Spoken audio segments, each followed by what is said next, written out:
Bueno, pues el día de hoy tenemos la oportunidad de conversar con el profesor Fabricio Ramírez. Él es licenciado en filosofía y tiene una maestría en psicología profunda.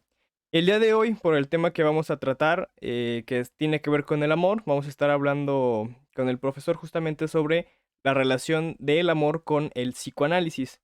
El profesor el día de hoy va a tener la complicada tarea de responder un poquito las preguntas más comunes que nos dejaron en nuestras redes sociales. Entonces, la primera sería preguntarle directamente cuál podría ser la concepción que entendemos desde el psicoanálisis como amor. ¿Qué entendemos por amor?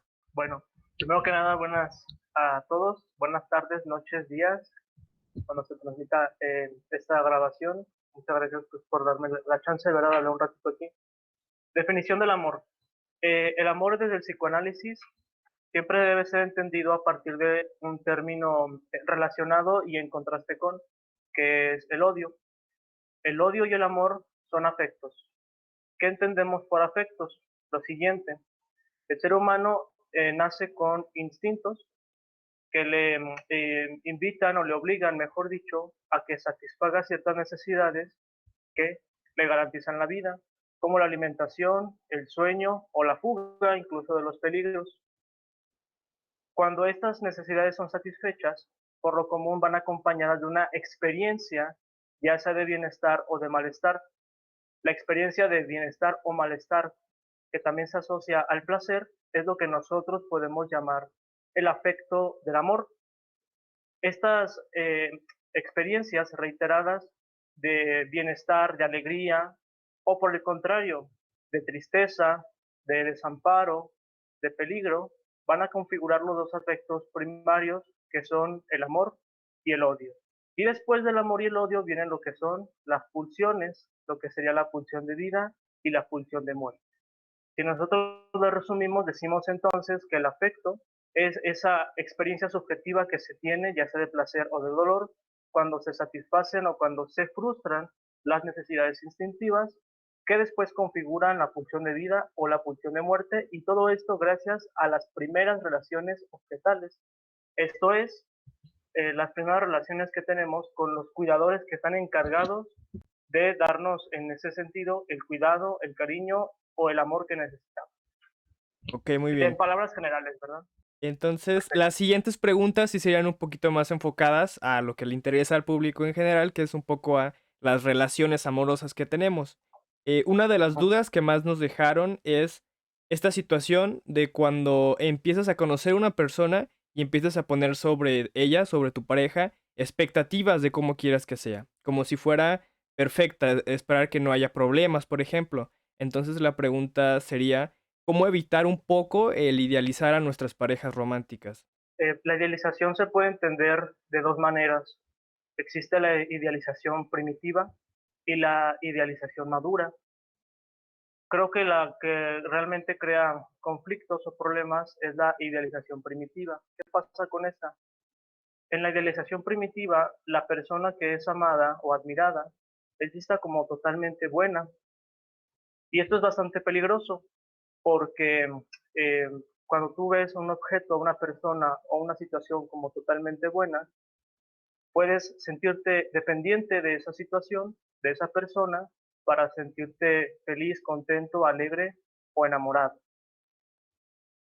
Además de esto, se puede añadir el hecho de que tú sientas un cierto resentimiento posteriormente, porque la única manera de que tú puedas sentir amor es con esa persona. Entonces son los riesgos de la idealización primitiva por las cuales todos pasamos en las épocas tempranas de nuestra vida, porque nacen de ver cómo nuestras figuras de cuidado responden ante las necesidades que tenemos. Es ese objeto totalmente bueno, pero del cual nos sentimos dependientes.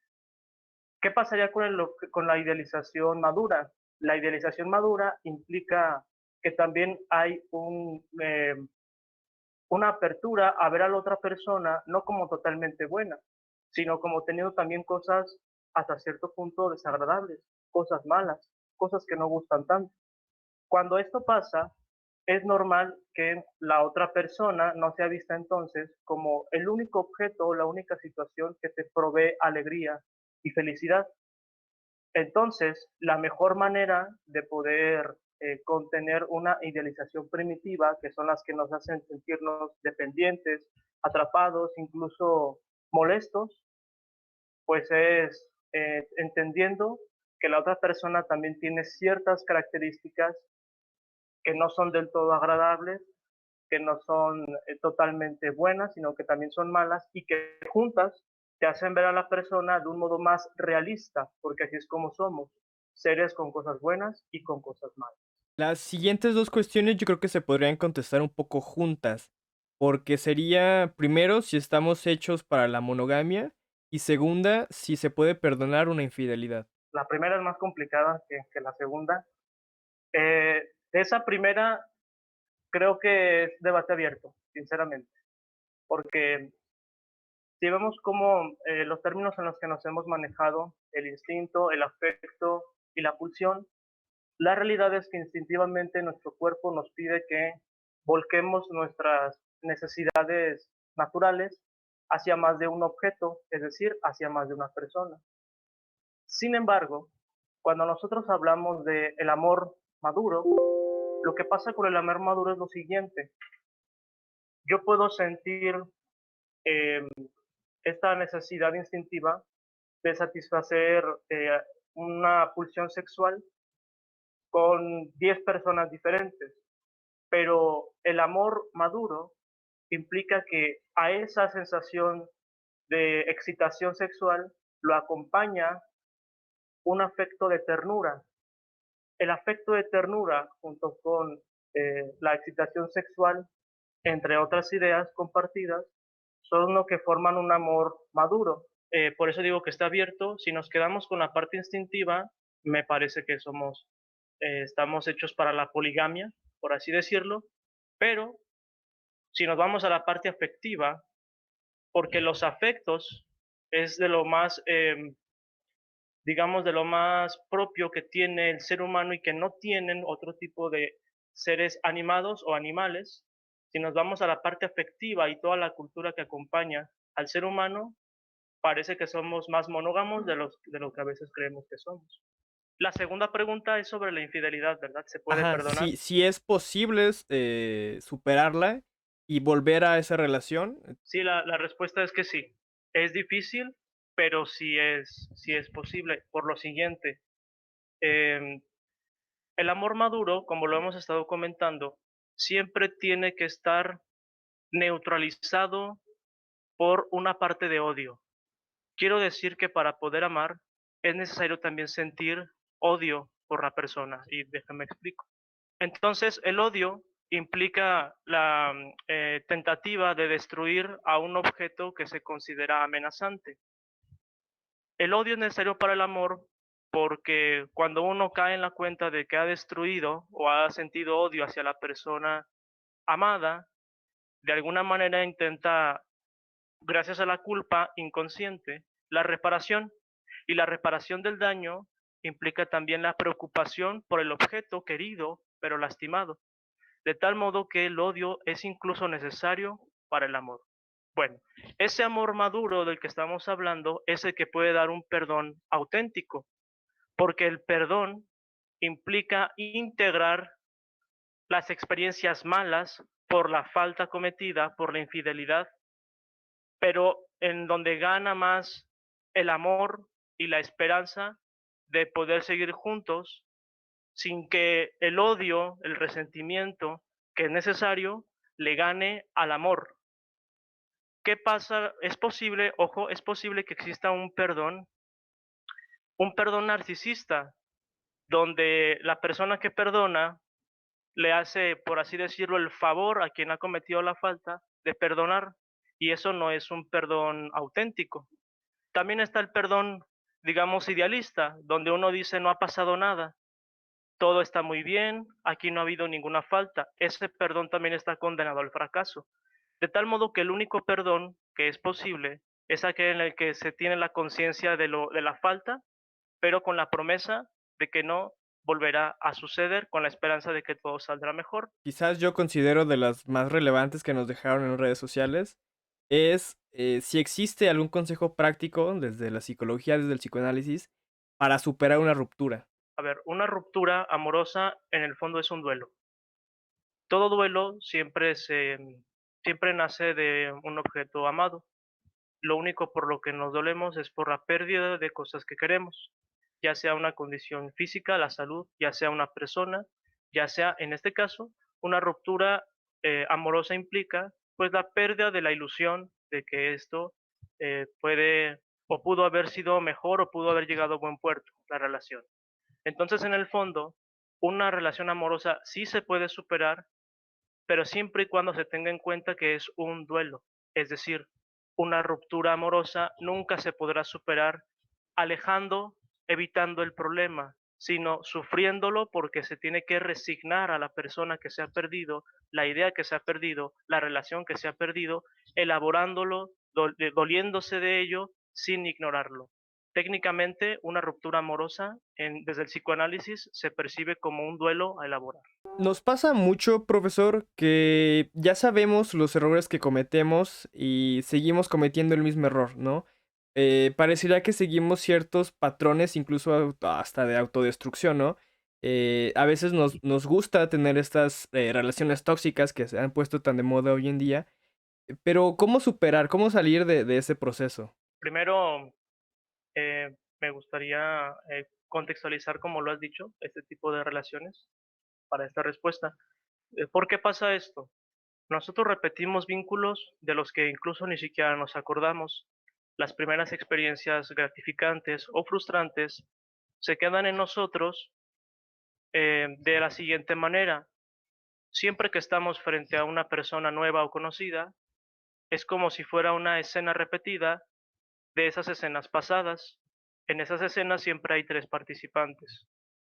La persona, que sería el yo, por así decirlo, el otro, con el cual yo lo estoy viviendo, y el tercero es el afecto relacional. Lo que hace que se repitan estas relaciones es el afecto. La persona puede ser diferente, yo puedo estar en otro momento, en otro lugar, pero lo que hace que se repitan estos vínculos es el afecto al cual volvemos una y otra vez. Curiosamente, como lo dices tú, Cacho, esto pasa incluso en relaciones que son complejas, que son difíciles, que duelen mucho. Algo que pasa, por ejemplo, mucho es por ejemplo, en el abuso sexual, cuando una persona ha sufrido abuso sexual y ha tenido esas experiencias dolorosas. Sin embargo, en su vida parece que la única manera de relacionarse con otras personas es seguir siendo abusado. Entonces la pregunta es, ¿por qué eso pasa? ¿Por qué se repite? Bueno, de acuerdo con la teoría psicoanalítica, se puede responder desde dos puntos. La primera es la de las relaciones objetales, la segunda es la teoría lacaniana. La de las relaciones objetales nos dice que el afecto aprendido de esa manera ha sido la mejor manera que ha tenido la persona de poder, de alguna manera, mantener un vínculo con la otra persona, aunque este vínculo sea terrible.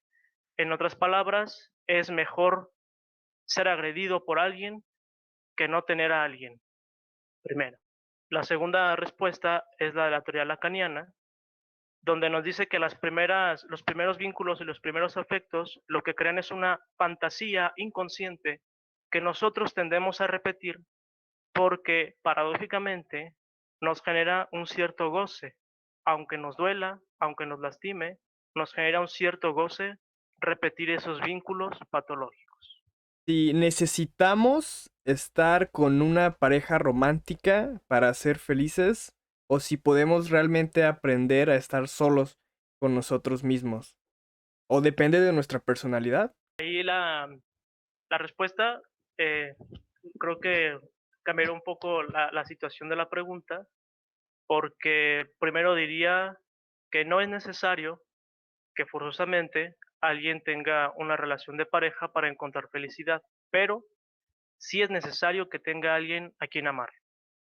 Eso es una diferencia bien importante. No nada más se ama a la pareja, también se ama al amigo, se ama a los padres, se ama a los colegas, también se los ama a ellos. Entonces, una persona puede estar y puede ser feliz sin pareja amorosa romántica, claro que puede, pero es bastante difícil hablar de felicidad sin tener a un alguien a quien amar. Y que este alguien sea persona. No hablamos de objetos, hablamos ni de profesiones ni de ese tipo de situaciones, hablamos de personas. Una última pregunta para ir cerrando, quizás buscando un poco más, sí, desde la teoría psicoanalítica, pero también desde su propia postura personal. Cada vez pareciera más que nos es complicado a cada generación poder tener relaciones de amor, sea con pareja, sea con amigos, sea con familiares, de una forma sana, estable y duradera. ¿Por qué cree que pase esto y cuál podrían ser alguno o algunos consejos prácticos para poder tener relaciones sanas? Sentimos miedo de sentirnos dependientes de una persona que nos dé amor. A mí me parece que en los últimos años se ha estado abogando mucho por la idea de la individualidad, la idea del triunfo personal, la idea del sujeto autónomo que puede salir adelante sin ningún tipo de ayuda y pareciera que sin ningún tipo de vínculo con otra persona. Pero esta idea hace que creamos que no necesitamos de las otras personas y la realidad es que dependemos de las otras personas.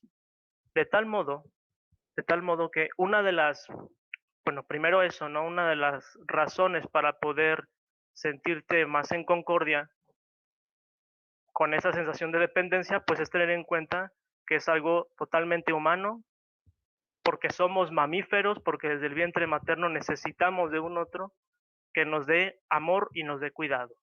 Y algunas de las cosas que se promueven en el psicoanálisis, a mí me gustan algunos consejos que comenta eh, Otto Kemper, un psicoanalista vienés, si mal no recuerdo, y por otra parte Juan David Nacio, psicoanalista argentino, y quiero comentarlas. La primera, que es la comunicación, parece trillado, pero es cierto. ¿Qué pasa cuando no hay comunicación entre dos personas que tienen una relación amorosa o que tienen un vínculo? Da lugar a suposiciones. Estas suposiciones, queramos o no, lo que hacen es crear ideas falsas del otro, también falsas de sí mismo en el otro, y hay algo así como una eh, avalancha de supuestos que solamente van a crear ambigüedades, confusiones, problemas, y por eso la comunicación directa es algo necesario. Vamos a hacer aquí un paréntesis. Tampoco implica ser del todo sincero, ser insolente y ser mordaz, porque eso también puede ser pues muy agresivo. Primero. El segundo, tiempo compartido. La pareja, como lo decía Aristóteles en sus tiempos en la antigüedad, cuando alguien ama a alguien quiere estar con él y se acrecienta la amistad, así como se acrecienta el amor, la amabilidad entre las personas cuando se comparte un tiempo donde el objetivo es solamente ese, compartir tiempo. El tercero es la admiración. Uno, una persona que encuentra amor en otro, por lo común es normal que uno le idealice, como lo hemos dicho antes, una idealización madura, y que sienta cierta admiración hacia esa persona, porque estar con él genera una sensación de plenitud y de bienestar. Entonces la idealización es necesaria, la admiración es necesaria. Y por último, la relación sexual. Necesario que no nos olvidemos del cuerpo. El vínculo cuerpo a cuerpo, la relación sexual también es importante cuando hablamos, ¿verdad? En este caso de una relación amorosa y en el otro caso de que es amistad, de que no es precisamente una relación de pareja, hablamos de un contacto físico que sea amigable, pero que demuestre amor, porque por nuestro cuerpo, los mamíferos, mostramos cariño. Un abrazo, un apretón de manos, nuestros gestos, nuestra cercanía a nivel corporal, también hace que mantengamos esos vínculos amorosos.